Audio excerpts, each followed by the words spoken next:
This case underscores the escalating challenges that we face in confronting crime in Washington, D.C.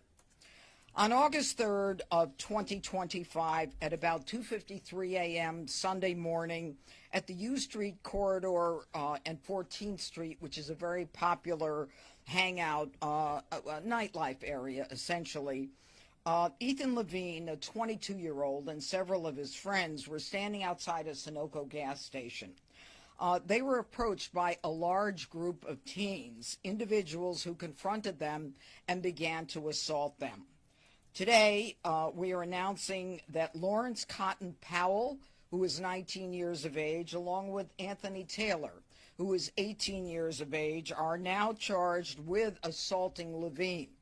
Cotton Powell was stomping on Levine's head, as you can see in this poster to my left. Levine was able to get up momentarily, but the crowd chased him and got him down again. They continued to attack Levine while he was on the ground, and then proceeded to rob him of his sneakers and his watch. The group then, after the robbery and assault of Ethan Levine, they walked in the direction of where another crime occurred within minutes. You have heard of this crime. Edward Korestein, a 19-year-old Doge person who was working in the administration, was walking a young woman to her car when he was approached in the 1400 block of Swan Street Northwest. Approximately 10 suspects approached him, and as they did, he pushed the young woman into the car.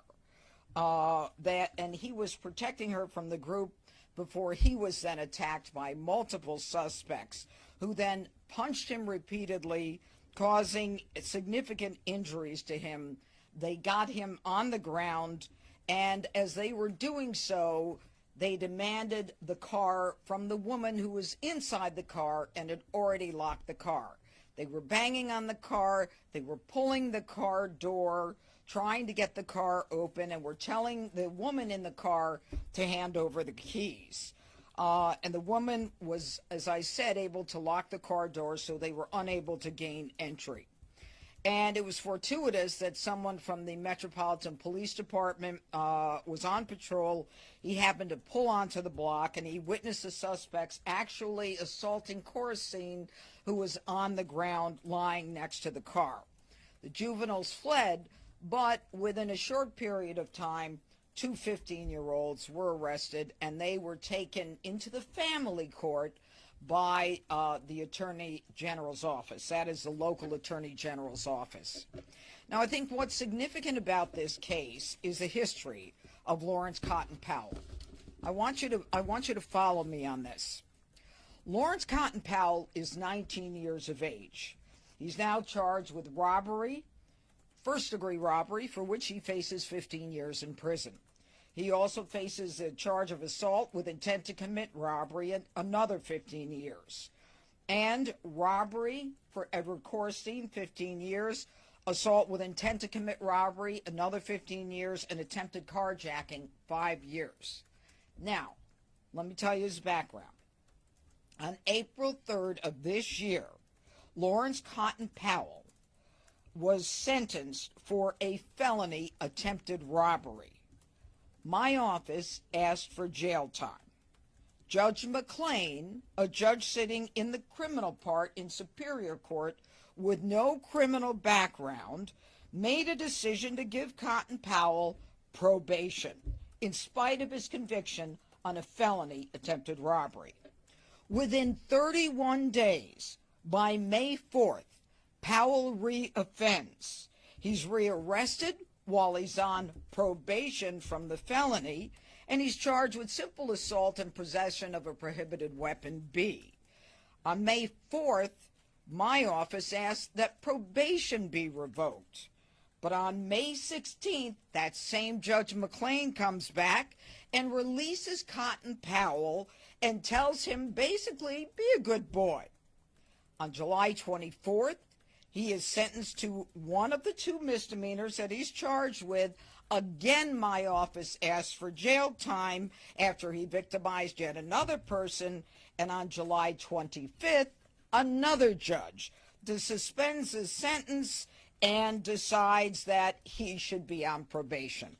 So after a felony of attempted robbery conviction, after a violation of probation, after a second crime, after a second conviction, after no compliance with C. Sosa, the judges say do better and they let him go.